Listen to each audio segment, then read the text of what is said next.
Welcome back, and welcome back to the hangar. It's time to do more airplane stuff, and I'm glad you're here. Also, happy St. Patrick's Day. It's the reason I'm wearing green. I figured you'd figure that out by now. Live in Savannah, lots of partying, whatever. But today, we're gonna talk about what's missing on the front of this airplane. Just as a quick introduction, this is a Beechcraft Bonanza. It's a model P35. It was built in 1963, and it's been flying reliably ever since. It's got a Continental IO 470 engine. It's got basic avionics and an autopilot from S-Tech. But right now it's missing a Macaulay propeller. And let me tell you a little bit about that, because this is one of those realities that comes along with airplane ownership that I want to highlight, because it's an opportunity for you to learn what I'm going through. That way, if you decide to buy an airplane someday, you realize that things don't always go according to plan. All right, props ready for pickup. Engine is ready for a SureFly Magneto on the left side. So we're gonna get that done, a few squawks we need to clean up on the inside, and hopefully by the time we get that all done, the props back, we can get back to flying. So basic history on this airplane, and you've seen it on the channel if you've been around for a little while, and if you've not, hit the subscribe button. The notification icon works really well too, but then scroll back into my history and you'll see when we picked up this airplane right here in Savannah. The story goes something like this. I was parked at the shade port that's not too far away from here with my club's airplane. I have started a nonprofit flying club several years ago. And for maybe 2 or 3 years, I saw this airplane sitting a couple rows down, and I never saw it move. The tires were going flat. Spiders had started making their homes. And it was just really curious to me that such a nice airplane was sitting around. I found the owner through some it's really just handwritten notes and letters that I sent out to anyone who had the same name. And eventually one made it back. The owner was happy to see that someone was interested in helping him get the airplane back up and flying, but eventually just accepted an offer from me to get the airplane out of his hair. And we are still friends to this day. And I really have to still thank him for the opportunity to own an airplane like this. Never would have happened otherwise. We got the airplane annualed, really didn't find much. Changed tires, changed a couple brake lines, changed the oil, that kind of thing. The basics of an annual. Very clean annual, very easy pass. The airplane actually had fewer than 10 hours on it since the last annual, but then it went down in 2020. It just sat for a while until I picked it up. So nothing to report on the annual. But when I started flying it, we'd noticed pretty quickly that the windscreen would start getting blurry after about 30 minutes or an hour in flight. And after flying for a while, you'd get back down for your fill up, your fuel stop, and realize that the cowling of the airplane was a little bit red. It just had a bit of red grease or dyed oil on the cowling. Now, if you call up the propeller manufacturer, Macaulay, or if you talk to a prop shop, they'll say, yeah, that prop has only maybe 100 or 200 hours. I'll have to look it up in the logbook. But that propeller, just run it for a little while. It had set for a while, so we were suspecting that the seals that keep that oil, that keep the propeller hub lubricated, we just expect that the seals need to get back into service, exercised, and they'll likely reseal themselves after 10 or 20 hours. So now 20 or 30 hours later, we're still getting speckles of the red oil. What you've got to realize is during the course of airplane ownership, you are going to have a running list of Airworthiness Directives, or ADs. Airworthiness Directives, or ADs, what are they? An AD is the FAA, or your version of the FAA, wherever you live, telling you that there's something unsafe or a potentially unsafe condition that exists with something that's on or in this airplane. So it could be structures, it could be avionics, the propeller, the engine, some part that was manufactured for legal installation on the airplane has some feature that's not 100% safe, let's just put it that way. And it either requires a permanent compliance, which is maybe removing that part and relabeling it or changing it out for a totally different upgraded part number, or it could just be a recurring check. So every 100 hours, check this thing, or every 10 years, check these bolts. And during your annual inspection, the maintenance professional, your A&P and your IA, they go through the list of ADs and they ensure that each one of those running ADs from the birth of the airplane until today has been complied with before the aircraft can be marked airworthy. Now, even if you're ferrying an airplane from point A to point B, your maintenance professional and you too, for your own health and safety, are going to want to pull a list of ADs for that particular airplane and ensure that all of those ADs are complied with before you ever take the airplane flying. Because someone has found a condition at some point that means that a pretty rough day could result in if you don't take action. So those are ADs. Some of them are easy, like on this airplane, you shine a flashlight down in the tunnel and you see the back, the empennage, make sure the skin of the airplane isn't deformed or cracked. Really simple. Some of them are pretty invasive, like the ones on the Piper spar, where you've got to take out bolts from the spar and do an eddy current inspection. I've got a video coming up about tests like that and some capabilities that I'm really excited about having here in Savannah. Some friends with some really cool tools. And they could probably help you too, but later for that. But yeah, those are ADs. This airplane has a short list of ADs, and again, most of them easy to comply with or already complied with. But the AD that's on this propeller is the thing that we're addressing right now. If you see red oil anywhere on the hub or anywhere on your cowling, you ground the airplane and determine the source.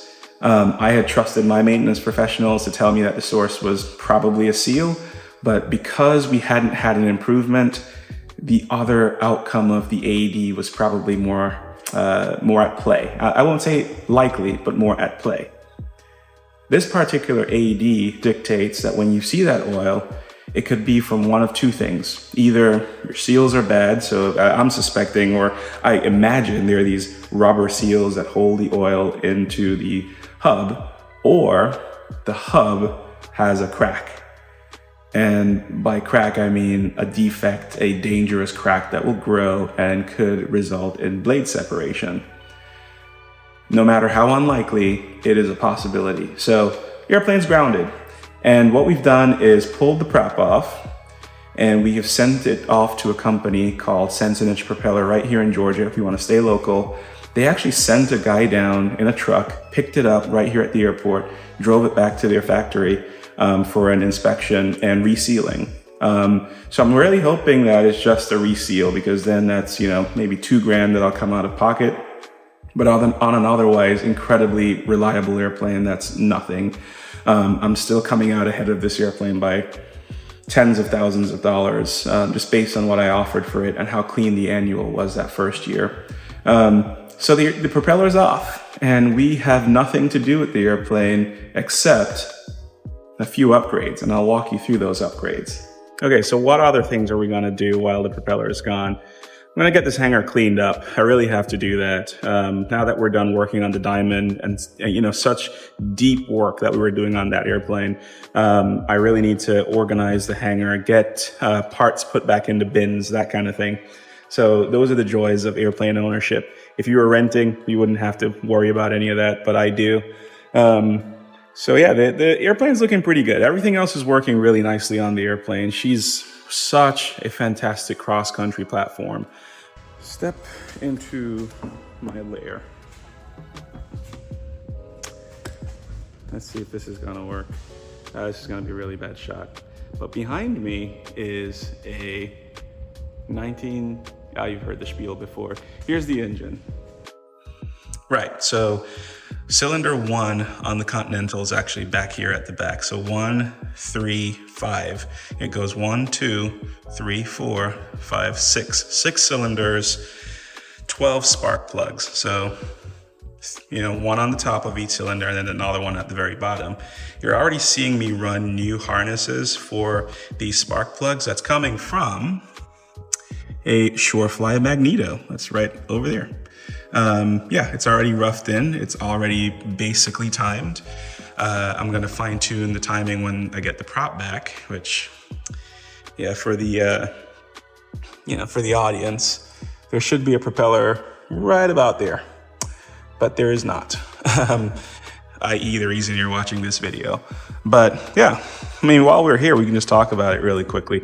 The battery is sitting back here on the Bonanza, right in front of the firewall. Brings the CG forward quite nicely, but it also allows you to just run a power line from the battery directly to the SureFly, which the instructions will tell you all about. So that's really easy. I've got a side-mounted oil cooler right here. We're looking at cylinders, and some of this red wiring is actually for the engine heater. When it gets cold, we can preheat the engine before we go fly, warm up the oil, warm up the metal. And then the other wires are actually just the spark plug leads from the spark plug harnesses that run to the magnetos. So we're gonna keep one of these older magnetos. They're in pretty good shape. The logbook will tell me when this was last overhauled, but we're replacing the left side, which had the shower of sparks system. It's the little, this little system right here provides extra spark during start, but we've pulled that magneto on and gone with an electronic magneto. I think what we're gonna do is spend some time with a twin Comanche that's got an electro air magneto installation, and we'll probably talk about the differences in this install and that one, and the pros and cons of having an electronic magneto, right? I mean, the easy ones, it's easier to start. Engine's probably gonna run smoother. It's more complete combustion because you're getting a much hotter spark out of that electronic magneto. And at the very same time, you're saving some fuel because you are getting more bang for your buck out of the fuel.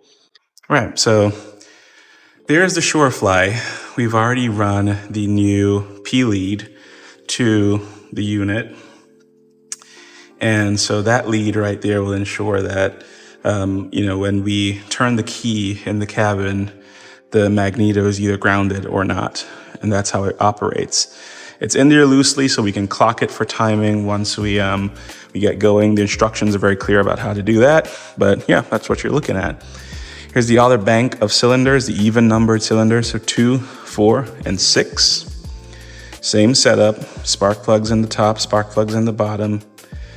Looking further aft on the engine, you've got an oil air separator back here. So any blow-by oil that's coming out of the crankcase goes into this thing, air spins it around and flings the oil back into the oil sump, and then air goes overboard.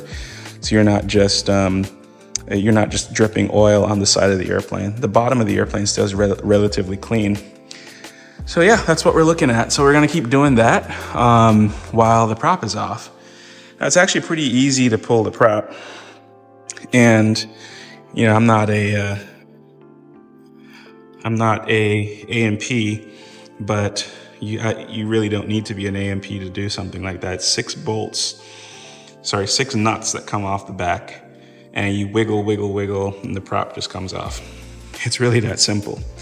Up front, you've got an oil cooler, just right here.